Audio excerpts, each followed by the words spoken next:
어느 날 아침 당신은 거울을 보며 이상한 느낌을 받습니다. 같은 얼굴이지만 뭔가 달라 보입니다. 눈빛이 예전과 다릅니다. 더 고요하고 깊어 보입니다. 마치 오랫동안 당신을 괴롭혔던 보이지 않는 무거운 짐이 조용히 사라진 것 같습니다. 이것이 바로 칼 융이 말한 가장 심오한 변화의 시작입니다. 그는 이를 조용한 변화라고 불렀습니다. 폭풍우처럼 드라마틱하지도 않고 갑작스럽지도 않은 변화입니다. 대신 계절이 바뀌는 것처럼, 강물이 바다로 흘러가는 것처럼 은밀하고 자연스럽게 일어나는 변화입니다. 당신은 혹시 이런 경험을 해본 적이 있습니까? 예전에 당신을 화나게 만들던 상황이 이제 그저 지나가는 구름처럼 느껴지는 경험을 말입니다. 과거에 밤잠을 설치게 만들던 걱정들이 이제는 그저 마음속을 스쳐 지나가는 생각일 뿐인 경험을 말입니다. 한때 당신의 모든 에너지를 빨아들이던 사람들이 이제는 그저 인생의 한 장면으로만 보이는 경험을 말입니다. 만약 그렇다면 당신은 윤기 말한 가장 중요한 심리적 변화를 겪고 있는 것일지도 모릅니다. 당신의 그림자가 더 이상 당신의 에너지를 지배하지 않는 상태로 변화하고 있는 것일 수도 있습니다. 융은 평생에 걸쳐 인간의 마음이 어떻게 변화하는지를 연구했습니다. 그리고 그가 발견한 가장 놀라운 것 중 하나는 진정한 변화가 시끄럽지 않다는 사실이었습니다. 우리가 영화에서 보는 것처럼 갑작스러운 깨달음이나 극적인 순간으로 일어나지 않습니다. 대신 물이 서서히 끓는 것처럼, 씨앗이 땅속에서 조용히 자라는 것처럼 일어납니다. 오늘 저는 여러분과 함께 이 신비로운 변화의 과정을 깊이 탐구해 보고 싶습니다. 당신의 그림자가 더 이상 당신을 지배하지 않는다는 것을 어떻게 알 수 있을까요? 어떤 신호들이 당신이 예전의 자아를 넘어서고 있다는 것을 보여줄까요? 그리고 가장 중요한 것은 이런 변화가 일어날 때 당신의 삶에서 무엇이 근본적으로 달라질까요? 융이 말한 그림자란 정확히 무엇일까요? 그것은 우리가 받아들이기 어려워하는 자신의 측면들입니다. 분노, 질투, 두려움, 욕망과 같은 원시적인 감정들, 그리고 우리가 부정적이라고 여기는 모든 성격적 특성들입니다. 어린 시절부터 우리는 이런 측면들을 숨기고 억압하고 부인하는 법을 배웠습니다. 부모님이, 선생님이 사회가 이런 감정들을 표현하면 안 된다고 가르쳤기 때문입니다. 하지만 융은 놀라운 사실을 발견했습니다. 이런 억압된 에너지들이 사라지는 것이 아니라 무의식 속에서 더욱 강력한 힘으로 우리를 지배한다는 것을 말입니다. 마치 지하실에 감춰둔 폭탄처럼 우리가 인식하지 못하는 곳에서 우리의 행동과 선택을 조종합니다. 예를 들어 어린 시절 화를 내면 안 된다고 배운 사람은 성인이 되어서도 분노를 직접적으로 표현하지 못합니다. 대신 그 분노는 수동적 공격성으로, 만성적인 우울증으로 또는 예상치 못한 순간의 폭발로 나타납니다. 그들은 자신이 왜 그런 행동을 하는지 이해하지 못하면서도 같은 패턴을 반복합니다. 또 다른 예로 어린 시절 자신의 욕구를 표현하면 이기적이라고 비난받은 사람은 성인이 되어서도 자신이 무엇을 원하는지 모르게 됩니다. 그들은 항상 다른 사람들을 먼저 배려하고 자신의 필요는 뒤로 미룹니다. 하지만 억압된 욕구는 사라지지 않고 대신 질투심이나 원망으로 변해서 관계를 독성으로 만듭니다. 그런데 어느 순간 기적 같은 일이 일어납니다. 이 그림자의 힘이 약해지기 시작하는 것입니다. 마치 오랫동안 당신을 끌어당기던 자석의 힘이 서서히 사라지는 것처럼 예전에 당신을 휘두르던 감정들과 패턴들이 더 이상 같은 강도로 영향을 미치지 않게 됩니다. 이것은 당신이 완벽해졌다는 뜻이 아닙니다. 여전히 화가 날 수도 있고 때로는 질투를 느낄 수도 있습니다. 하지만 이제 이런 감정들이 당신을 정의하지 않습니다. 이런 감정들이 당신의 행동을 자동으로 결정하지 않습니다. 당신은 이제 이런 감정들을 관찰할 수 있고 어떻게 반응할지 선택할 수 있게 되었습니다. 융은 이런 상태를 통합이라고 불렀습니다. 그림자를 없애는 것이 아니라 그것과 평화롭게 공존하는 상태입니다. 마치 한때는 적이었던 사람과 친구가 되는 것처럼 한때는 당신을 괴롭혔던 내면의 힘들과 협력하게 되는 상태입니다. 이런 통합이 일어나면 당신은 이전과는 완전히 다른 존재가 됩니다. 당신의 에너지가 더 이상 내적 갈등에 소모되지 않습니다. 대신 그 에너지가 창조적이고 건설적인 방향으로 흘러갑니다. 당신은 더 이상 자신과 싸우지 않기 때문에 진정으로 살고 사랑하고 창조할 수 있게 됩니다. 그렇다면 이런 변화가 일어나고 있다는 구체적인 신호들은 무엇일까요? 어떻게 당신이 이 조용한 변화의 과정 속에 있다는 것을 알 수 있을까요? 융의 연구와 수많은 사례들을 통해 우리는 10가지 명확한 신호를 확인할 수 있습니다. 첫 번째 신호는 과거의 이야기에 더 이상 동일시하지 않는다는 것입니다. 이것은 아마도 가장 근본적이고 중요한 변화일 것입니다. 예전에는 당신의 상처가 곧 당신이었습니다. 당신의 실패가 당신을 정의했습니다. 당신의 두려움이 당신의 정체성이었습니다.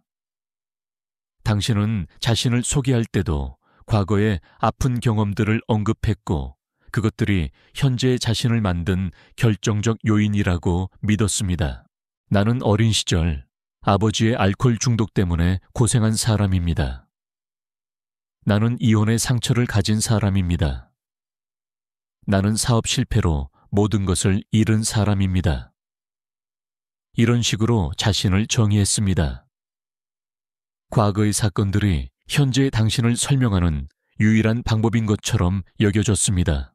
하지만 이제는 다릅니다. 당신은 여전히 그 경험들을 기억하지만 그것들이 더 이상 당신을 묶어두지 않습니다. 마치 오래된 사진을 보는 것 같은 느낌입니다. 그것은 당신의 과거이지만 더 이상 당신의 현재를 규정하지 않습니다. 당신은 그 경험들을 겪은 사람이지만 그 경험들에 의해 제한되는 사람이 아닙니다. 융기 상담한 한 여성 환자의 이야기를 기억합니다. 그녀는 어린 시절 성적 학대 경험으로 인해 수십 년간 고통받았습니다.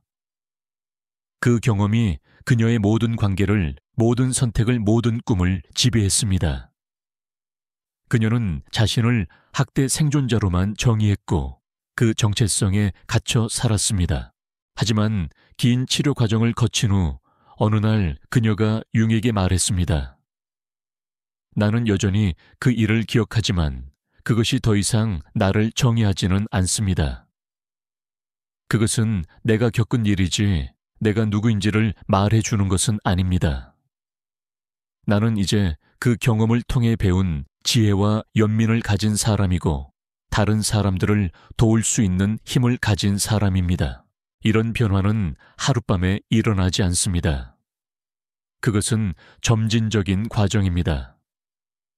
처음에는 가끔씩 과거의 이야기에서 벗어나는 순간들이 있습니다. 그러다가 점점 그런 순간들이 많아지고 결국에는 과거가 현재를 지배하지 않는 상태가 됩니다. 이 과정에서 중요한 것은 과거를 부인하거나 잊으려 하는 것이 아니라는 점입니다. 오히려 과거를 온전히 받아들이되 그것이 현재의 자신을 제한하지 않도록 하는 것입니다. 과거는 당신이 온 곳이지 당신이 가야 할 곳이 아닙니다. 두 번째 신호는 감정이 더 이상 자동적인 반응을 결정하지 않는다는 것입니다. 이것은 정말로 혁명적인 변화입니다. 예전에는 감정이 곧 행동이었습니다. 화가 나면 자동으로 소리를 지르거나 문을 쾅 닫았습니다. 두려우면 자동으로 도망가거나 숨었습니다. 상처받으면 자동으로 상대방을 공격하거나 자신을 고립시켰습니다. 이런 반응들은 너무나 빠르고 자동적이어서 마치 반사신경처럼 일어났습니다. 당신은 자신이 왜 그런 행동을 했는지도 제대로 이해하지 못한 채 나중에 후회하곤 했습니다.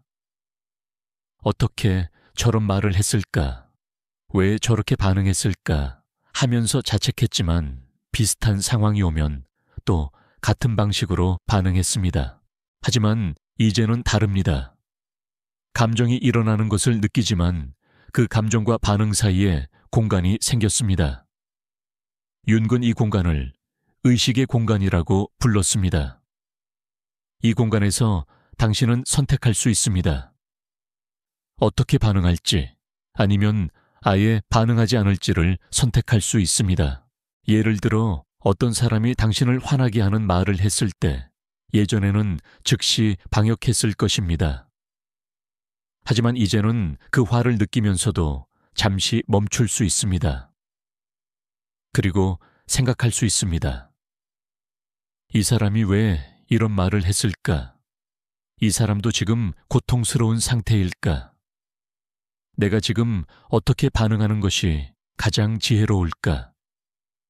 이 상황에서 내가 진정으로 원하는 결과는 무엇일까? 이런 의식적인 선택이 가능해지면 당신의 인간관계가 근본적으로 달라집니다.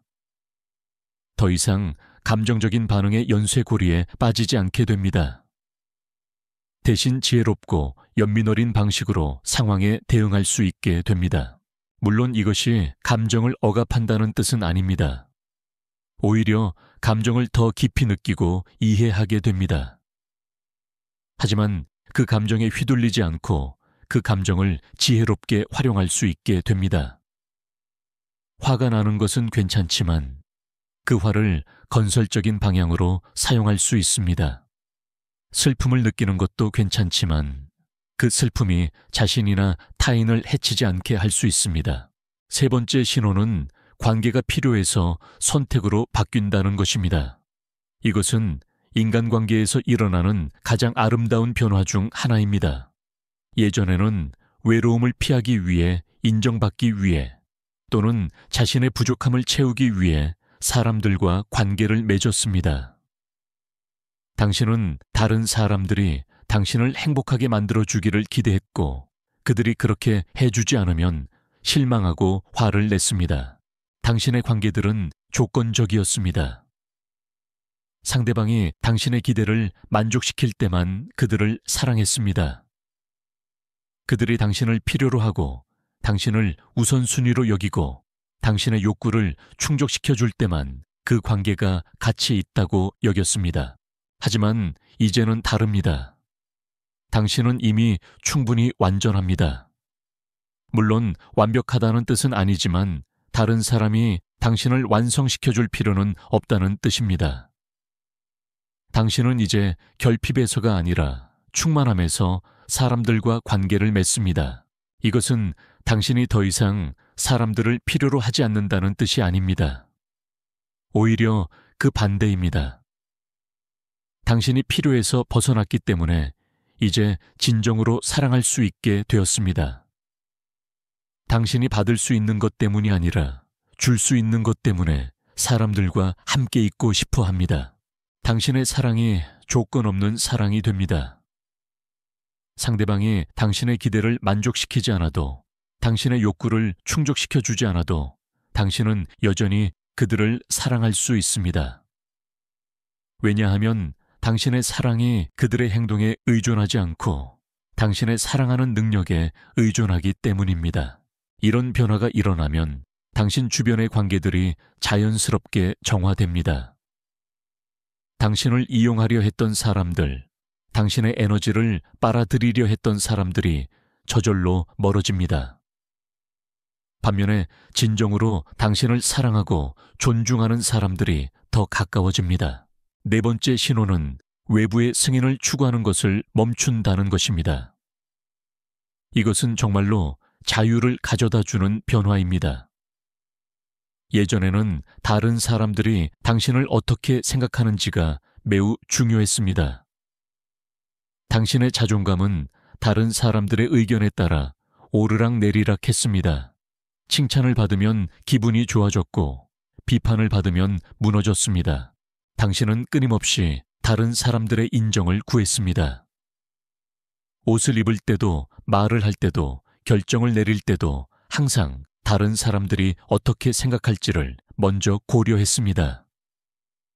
당신의 삶이 타인의 시선에 의해 좌우되었습니다. 하지만 이제는 다릅니다. 물론 여전히 다른 사람들의 의견을 듣고 고려하지만 그것이 더 이상 당신의 가치를 결정하지는 않습니다. 당신은 내면에서 나오는 확신을 가지게 되었습니다. 이 확신은 다른 사람들의 승인이나 반대에 흔들리지 않습니다.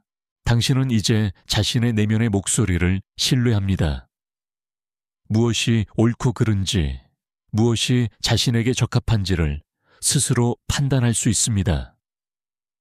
다른 사람들이 동의하지 않아도 이해하지 못해도 당신은 자신의 길을 갈 수 있습니다. 융은 이것을 개별화의 과정이라고 불렀습니다. 당신이 진정으로 자기 자신이 되는 과정입니다. 다른 사람들이 당신에게 기대하는 모습이 아니라, 사회가 당신에게 요구하는 역할이 아니라, 당신의 깊은 내면에서 나오는 진정한 자아가 되는 과정입니다. 이 과정은 때로는 고독을 수반합니다. 왜냐하면 당신이 더 이상 군중을 따라가지 않기 때문입니다. 하지만 이 고독은 외로움과는 다릅니다. 이것은 자신과 함께 있는 것을 편안하게 여기는 고독입니다. 자신의 회사를 즐기는 고독입니다. 5번째 신호는 상처에서 살아가는 것을 멈춘다는 것입니다. 이것은 아마도 가장 해방적인 변화 중 하나일 것입니다. 많은 사람들이 자신의 상처를 정체성으로 만듭니다. 그들은 자신이 얼마나 힘들었는지, 얼마나 불공평한 대우를 받았는지를 계속해서 이야기합니다. 그들의 상처가 그들의 이야기가 되고 그들의 존재 이유가 됩니다. 이런 사람들은 자신의 고통을 포기하는 것을 두려워합니다. 왜냐하면 그 고통이 없다면 자신이 누구인지 모르겠기 때문입니다. 그들의 상처가 그들의 유일한 정체성이 되어버렸기 때문입니다. 하지만 당신이 변화할 때 이런 패턴이 바뀝니다. 당신은 여전히 자신의 상처를 인정하고 받아들이지만 더 이상 그 상처에서 살지 않습니다. 당신의 상처는 당신을 정의하는 것이 아니라 당신을 지혜롭게 만든 경험이 됩니다. 당신은 자신의 고통을 다른 사람들을 돕는 데 사용하기 시작합니다. 당신의 상처가 다른 사람들의 상처를 이해하는 다리가 됩니다. 당신의 어둠이 다른 사람들에게 빛을 가져다 주는 촛불이 됩니다. 이것은 당신의 고통을 최소화하거나 무시한다는 뜻이 아닙니다. 오히려 당신은 그 고통을 더 깊이 이해하고 받아들입니다. 하지만 그 고통이 당신의 전부가 아니라는 것을 알게 됩니다. 당신은 상처받은 사람이기도 하지만 동시에 치유하는 사람이기도 하고 사랑하는 사람이기도 하고 창조하는 사람이기도 합니다. 6번째 신호는 삶에 대한 시각이 근본적으로 바뀐다는 것입니다. 이것은 정말로 세계관의 혁명입니다. 예전에는 인생을 문제들의 연속으로 봤습니다. 해결해야 할 것들, 피해야 할 것들, 얻어야 할 것들로 가득한 전쟁터로 봤습니다. 당신은 항상 무언가와 싸우고 있었습니다. 시간과 돈과 다른 사람들과 그리고 자기 자신과 싸우고 있었습니다. 인생은 고난의 연속이고 행복은 잠깐 찾아오는 예외적인 순간들이라고 생각했습니다. 당신은 언제나 경계하고 있었고 언제나 방어적이었습니다. 세상은 위험한 곳이고 사람들은 신뢰할 수 없는 존재들이라고 여겼습니다. 하지만 이제는 다릅니다. 당신은 인생을 더 큰 패턴의 일부로 보기 시작합니다. 당신에게 일어나는 모든 일이, 심지어 어려운 일들까지도 더 큰 목적이 있다는 것을 느끼게 됩니다. 당신은 우주가 당신을 상대로 음모를 꾸미고 있다고 생각하지 않습니다. 대신 우주가 당신과 함께 어떤 아름다운 작품을 만들어가고 있다고 느낍니다. 융은 이것을 동시성의 경험이라고 불렀습니다. 겉보기에는 우연한 일들이 실제로는 의미 있는 연결을 가지고 있다는 것을 알아차리는 능력입니다. 당신은 인생에서 일어나는 일들 사이에 숨겨진 패턴들을 보기 시작합니다. 예를 들어 당신이 특정한 책을 읽은 직후에 그 책의 내용과 정확히 관련된 상황을 만나게 됩니다. 또는 오랫동안 해결하지 못했던 문제에 대한 답이 전혀 예상치 못한 곳에서 나타납니다. 이런 일들이 단순한 우연이 아니라 더 큰 지혜가 작동하고 있다는 신호라고 느끼게 됩니다. 당신은 인생이 무작위적인 사건들의 집합이 아니라 의미 있는 이야기라는 것을 깨닫습니다. 모든 경험이, 모든 만남이, 모든 도전이 당신을 더 완전한 인간으로 만들어가는 과정의 일부라는 것을 이해하게 됩니다. 7번째 신호는 자연스러운 리듬으로 살아가기 시작한다는 것입니다. 이것은 삶의 방식에서 일어나는 근본적인 변화입니다. 예전에는 항상 무언가를 강요하려 했습니다. 관계를 결과를, 변화를 강요했습니다. 당신은 인생이 당신의 계획대로 진행되어야 한다고 생각했고, 그렇지 않으면 좌절했습니다. 당신은 마치 강물을 거슬러 올라가려는 연어처럼 살았습니다. 모든 것이 투쟁이었고 모든 것이 노력이었습니다. 당신은 끊임없이 밀어붙이고 억지로 만들어내려 했습니다. 하지만 이제는 다릅니다. 당신은 자연의 리듬을 이해하기 시작했습니다. 씨앗이 자라는데 시간이 필요하다는 것을, 계절이 바뀌는데 시간이 필요하다는 것을, 상처가 치유되는데 시간이 필요하다는 것을 알게 되었습니다. 당신은 더 이상 결과를 강요하지 않습니다. 대신 과정을 신뢰합니다. 당신은 모든 것이 적절한 때에 일어날 것이라는 깊은 믿음을 가지게 되었습니다. 이것은 수동적이 된다는 뜻이 아닙니다. 당신은 여전히 행동하고 노력하지만 그 행동이 강박에서 나오는 것이 아니라 직관과 지혜에서 나옵니다. 당신은 언제 행동해야 하고 언제 기다려야 하는지를 알게 됩니다. 언제 말해야 하고 언제 침묵해야 하는지를 알게 됩니다. 언제 노력해야 하고 언제 놓아야 하는지를 알게 됩니다. 8번째 신호는 의미를 강요하지 않는다는 것입니다. 이것은 지적인 겸손함과 관련된 변화입니다. 예전에는 모든 것에 의미를 부여하려 했습니다. 왜 이런 일이 일어났는지, 이것이 무엇을 의미하는지 항상 분석하고 해석하려 했습니다. 당신은 인생이 논리적이고 설명 가능해야 한다고 생각했습니다. 당신은 모든 경험을 범주화하고 라벨을 붙이고 의미를 부여해야 한다고 생각했습니다. 그렇지 않으면 불안했습니다. 이해할 수 없는 것, 설명할 수 없는 것은 위험한 것이라고 여겼습니다. 하지만 이제는 다릅니다. 당신은 모르는 것에 편안해졌습니다. 모든 것을 이해할 필요가 없다는 것을 받아들였습니다. 때로는 의미가 나중에 드러날 수도 있고, 때로는 영원히 숨겨져 있을 수도 있다는 것을 알게 되었습니다. 당신은 신비에 대한 경외감을 가지게 되었습니다. 인생의 불가해한 측면들을 적으로 보지 않고 경이로움의 원천으로 봅니다. 당신은 모든 것을 통제하고 이해해야 한다는 압박에서 벗어났습니다. 이것은 당신이 지적 호기심을 잃었다는 뜻이 아닙니다. 오히려 당신은 더욱 깊은 차원에서 호기심을 가지게 됩니다. 하지만 그 호기심이 불안에서 나오는 것이 아니라 경이로움에서 나옵니다. 9번째 신호는 현재 순간에 더 깊이 거주한다는 것입니다. 이것은 시간에 대한 인식의 변화와 관련됩니다. 예전에는 항상 과거나 미래에 살았습니다.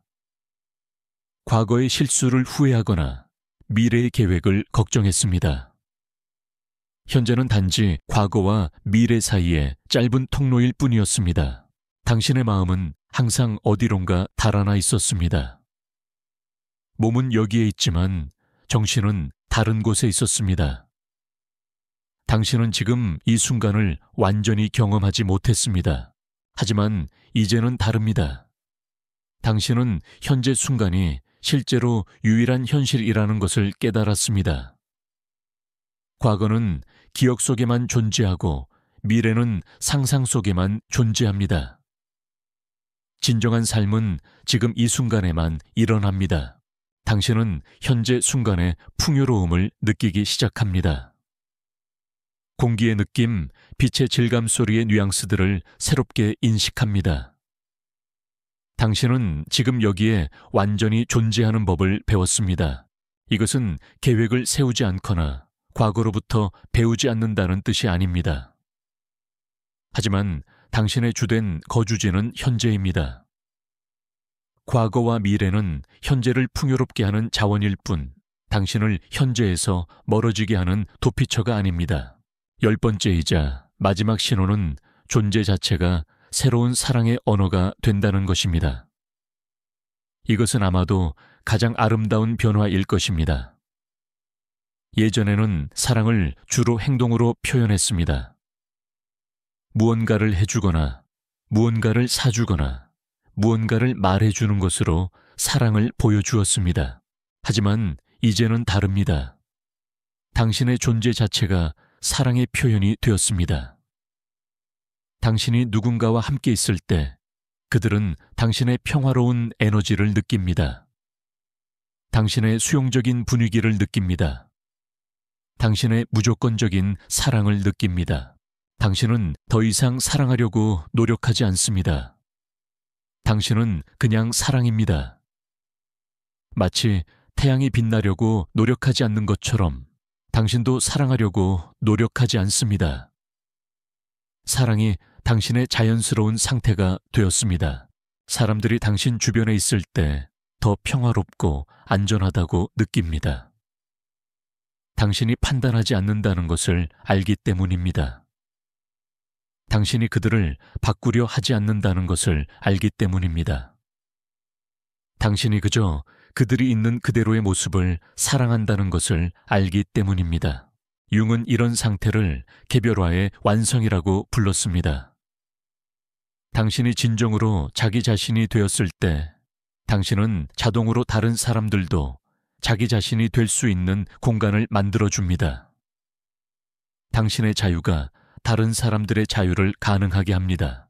이 모든 변화들은 하룻밤에 일어나지 않습니다. 그것들은 서서히 조용히 거의 눈에 띄지 않게 일어납니다. 마치 나무가 자라는 것처럼 강이 바다를 향해 흘러가는 것처럼 자연스럽고 불가피하게 일어납니다. 때로는 이런 변화가 일어나고 있다는 것을 당신 스스로도 알아차리지 못할 수 있습니다. 다른 사람들이 먼저 알아차릴 수도 있습니다. 그들이 당신에게 말할 것입니다. 당신이 예전과 다르다고, 더 평화로워 보인다고, 더 지혜로워 보인다고 말이죠. 하지만 가장 확실한 신호는 당신 자신이 느끼는 내면의 평화입니다. 예전에는 항상 무언가가 잘못되어 있다는 느낌이 있었습니다. 무언가를 고쳐야 한다는, 바꿔야 한다는, 얻어야 한다는 느낌이 있었습니다. 하지만 이제는 다릅니다. 깊은 내면에서 모든 것이 괜찮다는 느낌이 있습니다. 이것은 당신의 삶에 문제가 없다는 뜻이 아닙니다. 여전히 도전들이 있고 어려움들이 있습니다. 하지만 이런 것들이 더 이상 당신의 평화를 위협하지 않습니다. 당신은 이런 것들을 인생의 자연스러운 부분으로 받아들입니다. 당신은 폭풍 속에서도 중심을 유지할 수 있게 되었습니다. 외부의 혼란이 당신의 내면의 고요를 흔들지 못합니다. 당신은 자신만의 내면의 성소를 가지게 되었고 언제든지 그곳으로 돌아갈 수 있습니다. 융은 이런 상태에 도달한 사람들을 만날 때마다 경이로움을 느꼈다고 했습니다. 그들은 특별히 성공했거나 유명하거나 부유한 사람들이 아니었습니다. 하지만 그들에게는 뭔가 특별한 것이 있었습니다. 깊은 평화, 조용한 지혜, 그리고 무조건적인 사랑이 있었습니다. 이런 사람들과 함께 있으면 당신도 더 평화로워집니다. 그들이 특별히 무언가를 하지 않아도 그들의 존재 자체가 치유의 힘을 가지고 있습니다. 그들은 당신이 자기 자신이 되어도 안전하다는 것을 느끼게 해줍니다. 만약 당신이 이런 신호들 중 일부를 자신에게서 인식한다면 축하합니다. 당신은 인간으로서 가능한 가장 중요한 변화를 겪고 있습니다. 당신은 조건적인 존재에서 무조건적인 존재로, 반응적인 존재에서 창조적인 존재로 분리된 존재에서 연결된 존재로 변화하고 있습니다. 이 변화는 당신만을 위한 것이 아닙니다. 당신이 이런 상태에 도달할 때 당신은 자동으로 다른 사람들에게도 같은 가능성을 보여주게 됩니다. 당신은 산 위의 등대가 되어 아직 어둠 속에서 헤매고 있는 사람들에게 길을 보여줍니다. 융은 이것을 집단 무의식에 대한 기여라고 불렀습니다. 당신이 개별화를 이룰 때 당신은 전체 인류의 의식 수준을 높이는 데 기여합니다. 당신의 치유가 다른 사람들의 치유를 가능하게 만듭니다. 그러므로 이 과정을 서두르지 마세요. 자신에게 인내심을 가지세요. 변화는 자연스러운 속도로 일어납니다. 강요할 수 없고 가속화할 수도 없습니다. 당신이 할 수 있는 것은 그 과정을 신뢰하고 자신에게 친절하며 매일매일 의식적으로 살아가는 것입니다. 그리고 기억하세요. 이 여정에서 당신은 혼자가 아닙니다. 수많은 사람들이 같은 길을 걸어왔고 지금도 걷고 있습니다. 우리는 모두 같은 목적지를 향해 가고 있습니다. 진정한 자기 자신이 되는 것, 무조건적으로 사랑하는 것, 그리고 평화롭게 사는 것입니다. 융이 우리에게 남긴 가장 아름다운 메시지는 이것입니다. 당신이 진정으로 자기 자신이 될 때 당신은 세상에 가장 큰 선물을 주는 것입니다. 당신의 진정성이 다른 사람들에게 그들도 진정할 수 있다는 허락을 줍니다. 당신의 평화가 다른 사람들에게 그들도 평화로울 수 있다는 희망을 줍니다. 그러므로 계속 걸어가세요. 이 조용한 변화의 과정을 신뢰하세요. 당신의 그림자가 더 이상 당신을 지배하지 않는 그날이 반드시 올 것입니다. 그리고 그때 당신은 진정으로 자유로워질 것입니다. 그날 당신은 자신이 항상 찾아 헤맸던 평화와 사랑과 지혜를 자신 안에서 발견하게 될 것입니다.